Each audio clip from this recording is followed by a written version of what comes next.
we've got the wool insulation in, so now we're moving forward with getting these walls done.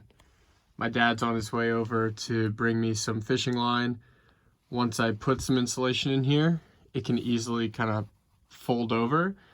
And this is my daily driver. I need to still be driving and getting materials. So there will be a point where the insulation is in, but the walls aren't yet up to keep the insulation in place.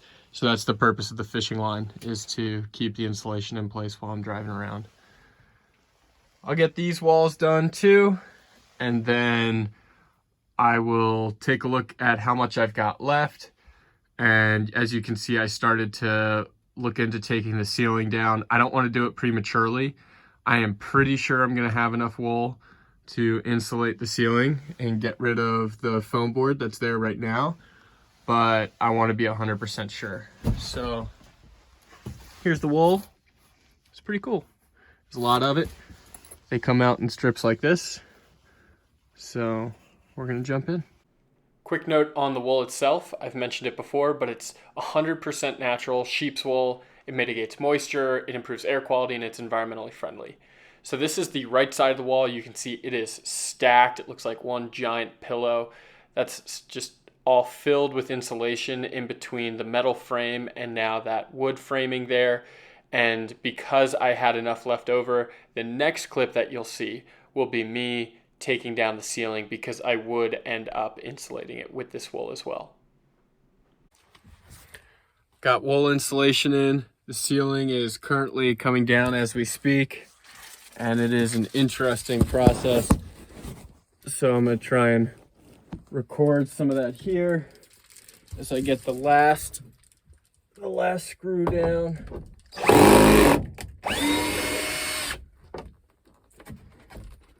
Okay, it's staying up, and I don't know how it's staying up.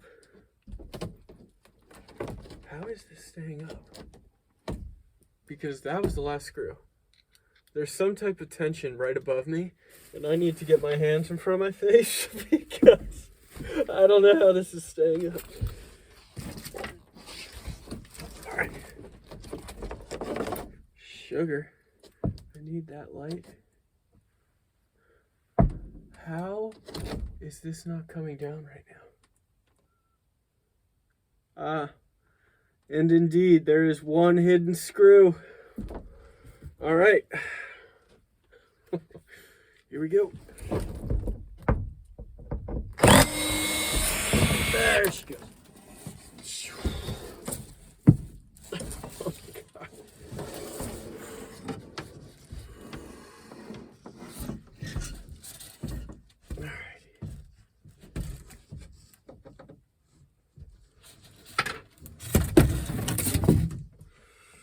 All right, well, it's got to get worse before it gets better.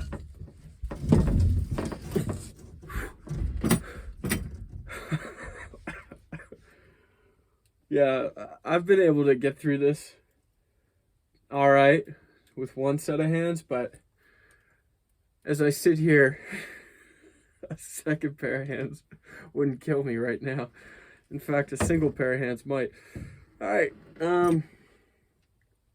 now's about the time I'd stop recording the video, but I can't even get to the camera right now.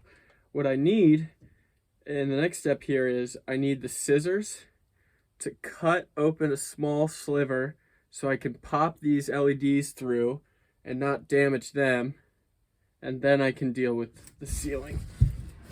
And the LEDs are staying. I was able to get the scissors with my foot, so here they are.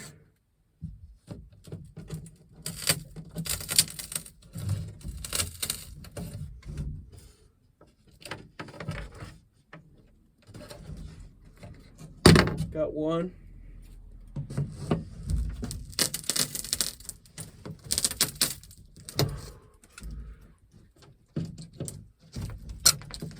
Got two.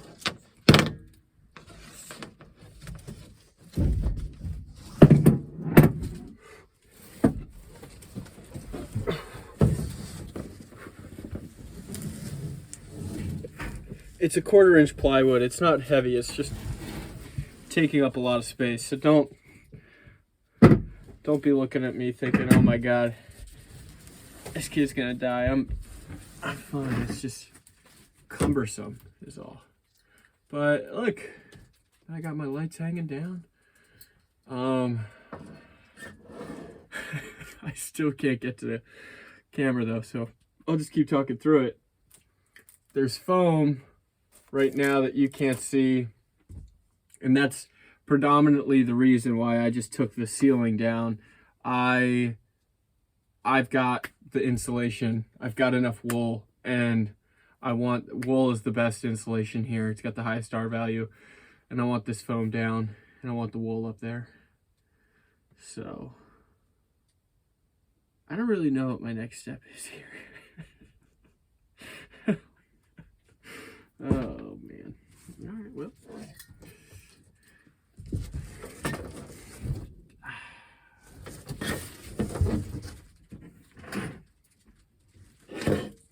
Wish I had Siri enacted on my phone so I could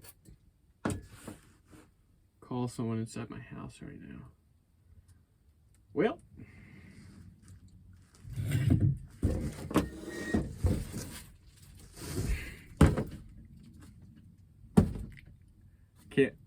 I can't reach. It's just embarrassing at this point. I wanted to stop recording by now, but I don't know what my next move is, and I can't.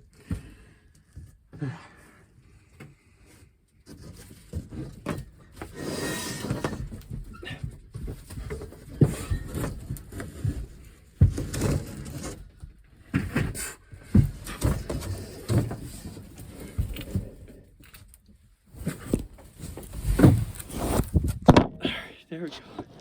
All right. At least you don't have to watch this anymore. Here's the ceiling officially down. And again, you can see that foam board. Some of that's still up there. So I would go ahead and take that foam board out. I would take the ceiling out.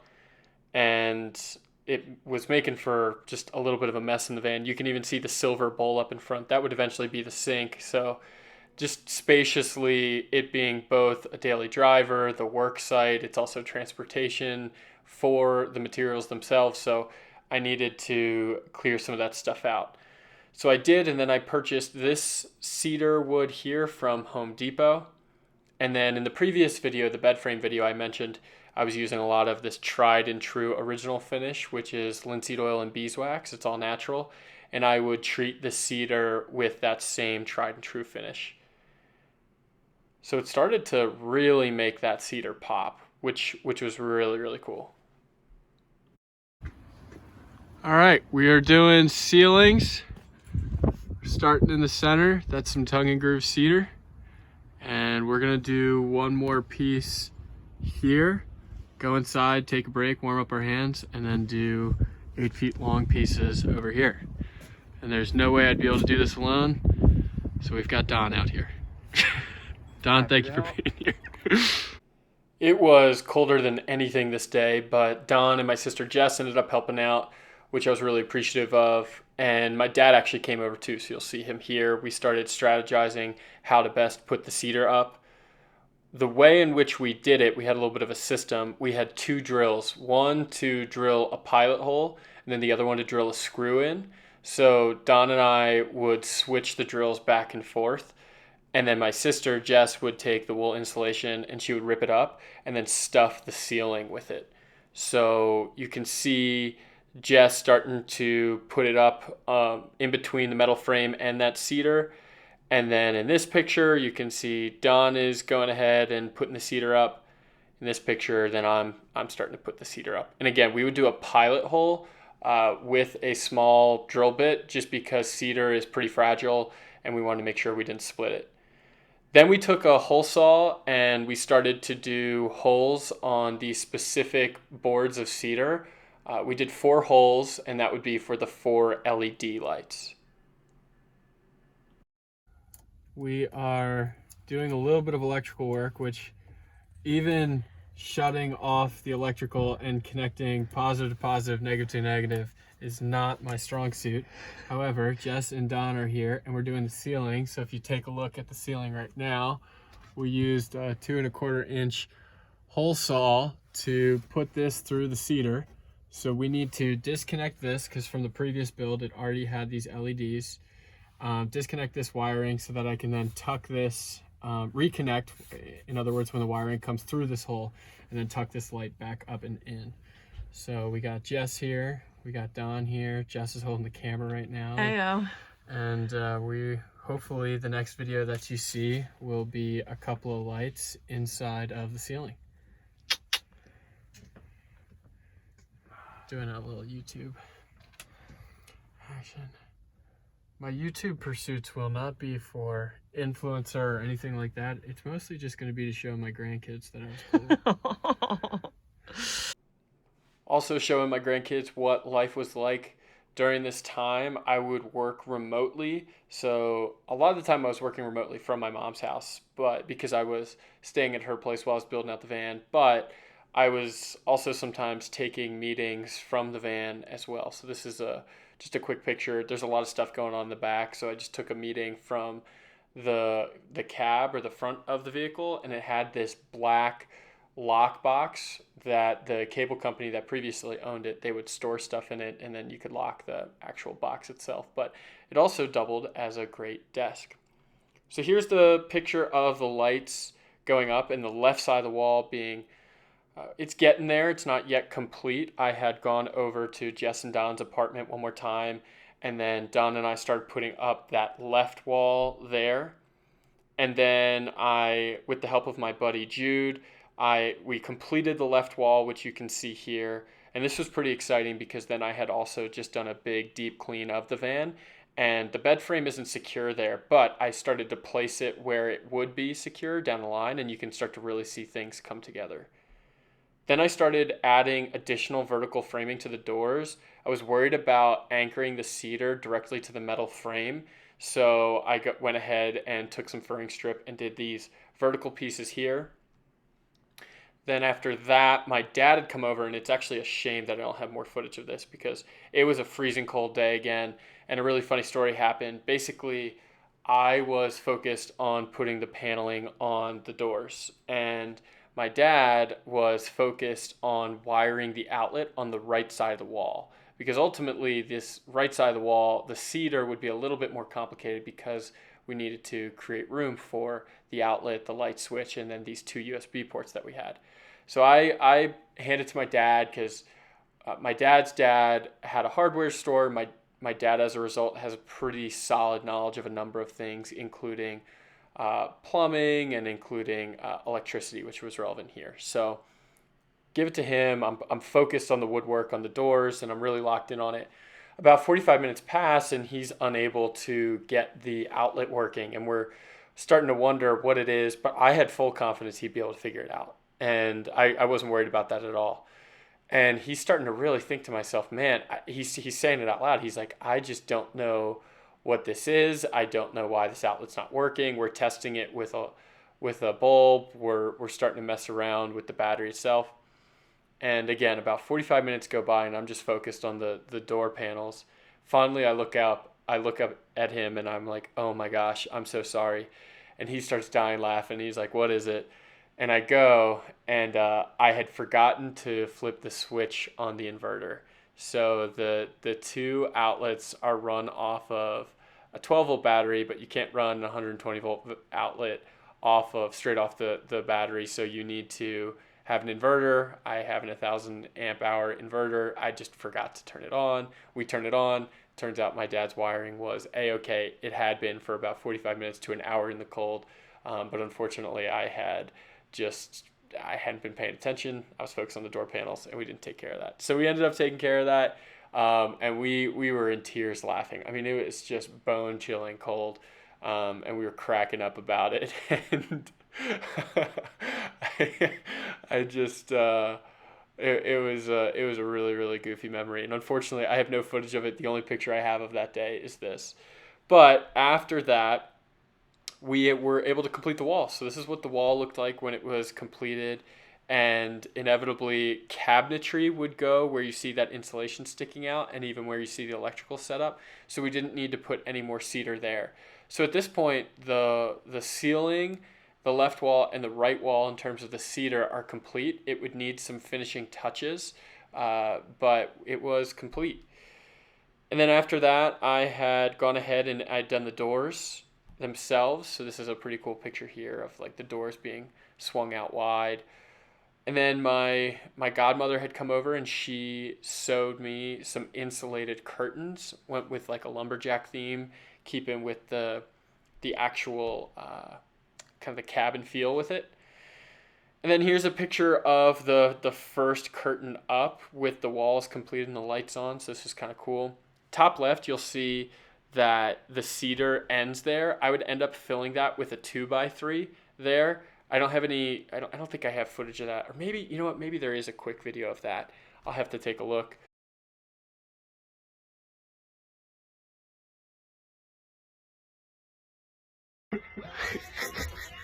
Oh no, future kids. Didn't see that you were looking at your dad in his glory days back in 22.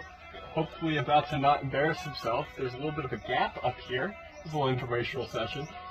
And we just tried to screw this in. It didn't work. So we're going to find out if I'm strong enough to both equally push this up and screw this in at the same time. Alright.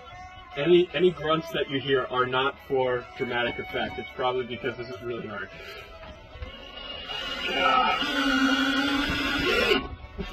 Oh, come on. Is that in or no? Is it? Is that it?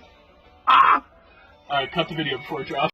But I ended up filling that gap there, and then I completed the doors. So completed the doors, put the and then framed the cage itself with some 1/4-inch plywood that I ended up staining, and so that it went with the color a little bit. And so now there's a functional door between the driver's cab and the living area. We've got the curtains up. It was awesome.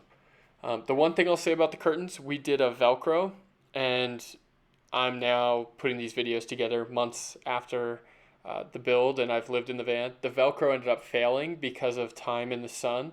If you were to do something like that and you have exposed metal frame like I do there, I ended up going with fisherman's magnets. Very strong magnets, like up to 100 or 200 pounds of strength, and those things hold the curtains up A-OK. You can drive around all day long, and it's got a great seal. And the good thing about those curtains is it's like a neoprene type texture, like what you see on wetsuits on the outside, so it's fully kind of blacked out, and then on the inside it's that plaid, that lumberjack plaid. So ultimately I could have the lights on and you could try and look in through the windows and you can't see anything, which is pretty cool.